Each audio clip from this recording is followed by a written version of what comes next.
Thanksgiving is on Thursday. Do you have a favorite Thanksgiving food? Oh man, great question. I eat it all. To be honest with you, I love it all. But the most importantly, I like to be around family, and just everybody that I've been in contact with throughout my life. If I get a chance to spend a minute, or if I can't spend time with them, call them, tell them thank you.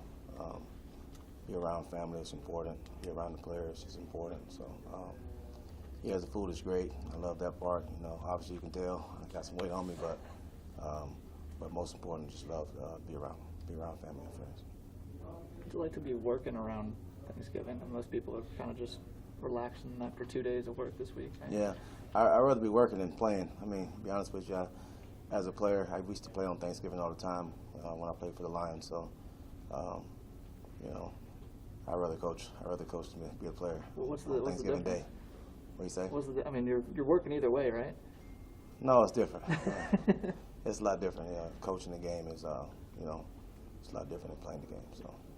You got Markel and I guess Deontay kind of playing their last home game here. I mean, what have those guys coming back meant for this secondary, and especially the younger guys behind them? Yeah, I got three. I got Lane McCollum, Deontay, Cam Taylor, and four. And I got Markel Dismute. So those guys can't explain how proud I am of those guys. Being able to take my coaching, you know, style, and those guys have done so much, been in so many football games, experienced so much since they've been here. Their room has been the culture of that secondary room. It started with those guys. So to watch those guys play their last game at home, it's going to be emotional for me, you know, especially. But it's going to also be rewarding to watch them go out there and play the game that they love. And then what's most important for those guys right now, and what I appreciate about those guys is being so resilient. You know, their senior season hasn't been exactly how they wanted it, but you won't be able to tell it by the way they play. They're going to play hard. They're going to play the way they're supposed to be played, and they're going to play hard. So, what kind of trickle down effect can that have on those younger guys when they see those older players, like you said, be so resilient? Well, I think it's a good message to send to a younger player. You know, like I said, it's all about the culture, and it's about the opportunity, not about the situation. And then win, lose, or draw, and the opportunity is for you to play the game. That there's a lot of kids and unfortunate people don't get a chance to play. They love it so much they don't get a chance to play it, but they do. And just be able to play it the right way. Just send messages to people that can't even play it, that want to play it, and also guys that want to play it that don't know how to play it. So they send a lot of different messages that way. So that's more important to me. I know you're excited about Buford among those younger guys, but who else in that group that that came in this year, or even in their second year that we haven't seen on the field as much? You know, do you think is going to have an opportunity when these guys get out? Braxton Clark, Buford, especially Buford. You know, I don't want to leave anybody out, but there, you know, a lot of guys they peak at different times. You know, but you know, Buford has been the guy that came in his first play during the summer. He had a torn ACL, and he's overcome that, and you won't be able to tell that he's torn his ACL. So it's guys like him that's, because of the older guys being so resilient, because the older guys has the culture in the room, he wasn't going down the slippery slide and fading away because of injury and stuff like that. He just jumped right back up, and he's gotten stronger because of it, and then he's playing great football as well as a freshman. So you'll see some of those guys probably, you know, I anticipate those guys skipping the sophomore look and look like older guys, you know, but just by the way they carried themselves their freshman year. How do you think your guys tackled on Saturday? Not good enough. To be honest with you, I think a couple times we're in place to make easy tackles, and then just the mental part of the game crept in, I guess, and you know, maybe trying to throw the shoulders in and make some tackles. Just some guys that just normally don't do that, and so to answer the question, you know, it's always something in the game that I wish I could take back in every game. whether we play lights out on defense, I'm always trying to find something. But I don't answer these questions a lot about the way that those players are trying to, make those mistakes on a couple tackles. So it was easy fix. They knew it, easy fix. And then there was a lot of times in the game where the same players, was very physical on those plays, even more physical plays. And to be honest with you, some of the missed tackles in that game were easy missed tackles. And some tackles that were in the game that they actually made were hard tackles to make. So it's just, just a coaching point. At this point of the season, it's very important for me that I don't beat my guys up. And it's very important to me that I lift my guys up. So, I lifted them up. I make the corrections. I lift my guys up. And we keep moving. Because at the end of the day, mistakes are made on the professional level as well. All right. But, if you can take a mistake and you can correct a mistake and you can keep moving, that's how you become a pro. So it's my job to develop the guys the way they need to be developed. And so, I think we got the point across to those guys that they need to focus in a little bit more on some of those easy tackles and then and make them, because it helps us out. When you say easy tackles, what's an easy tackle? An easy tackle to me is when, your body is in position to just wrap up legs and just get a guy down instead of just trying to knock him out. It's just, knockout word is not a good word right now because of, the temperature of the game. But you know what I mean? Like you want to really make somebody feel you on a tackle versus just get them down. There's a couple times in the game where you just this close to a guy, you can just get him down. Get him down on the ground, wrap him up, let the big guys come help you out. That's what easy tackles. Hard tackles are open in space. It's just you and the ball carrier. He got a lot of wiggle room. He can go here, or he can run through you, and then you got to make a hard tackle. So there's a lot of times in the game where there was in that situation where a guy broke, and hey, boy, it's just you and him, and you got to get him down.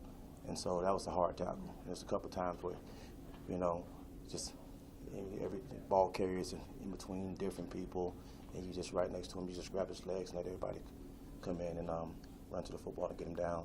And those are easy tackles. And that's when, guys need to just get them down instead of just trying to, make them feel it a little bit. So, how much of a challenge has existed for you guys the last 2 weeks? I know you were close. The defensive coaches were close with the offensive coaches who got let go after the Ohio State game.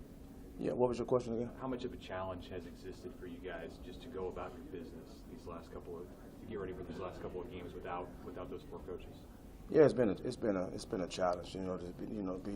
I've been with this staff for 6 years, and then to be working with someone for 6 years and get to know their families and see little babies, grow up.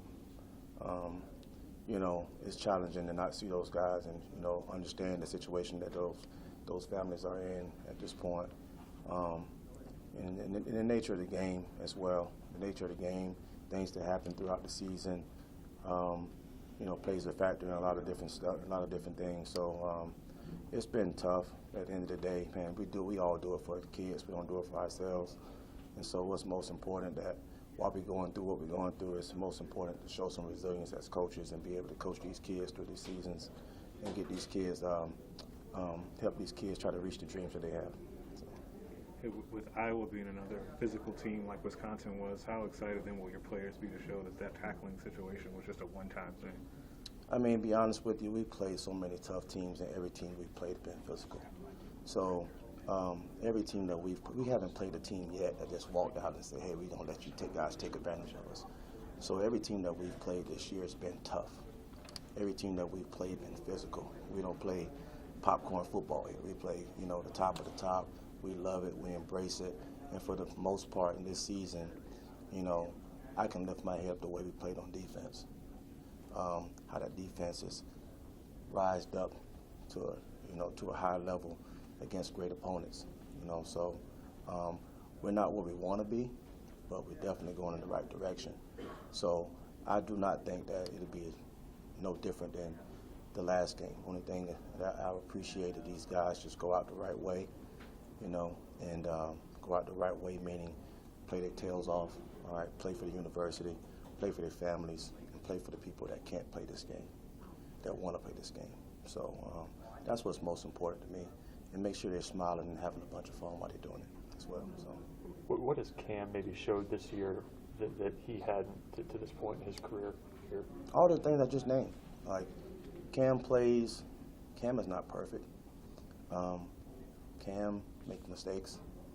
But Cam will make a mistake, and then the next play, he's smiling because he knows it was just a mistake. He's ready for the next opportunity. All right. So he's very resilient, and then also he's very tough. I thought that was last week's game was the most physical game he's played this year. I mean, you're talking about 245-pound running back that Cam was having to tackle. He's a 190-pound kid and playing corner. So not only have to step up in the run game, pancake the tight end, all right, last week in the Wisconsin game.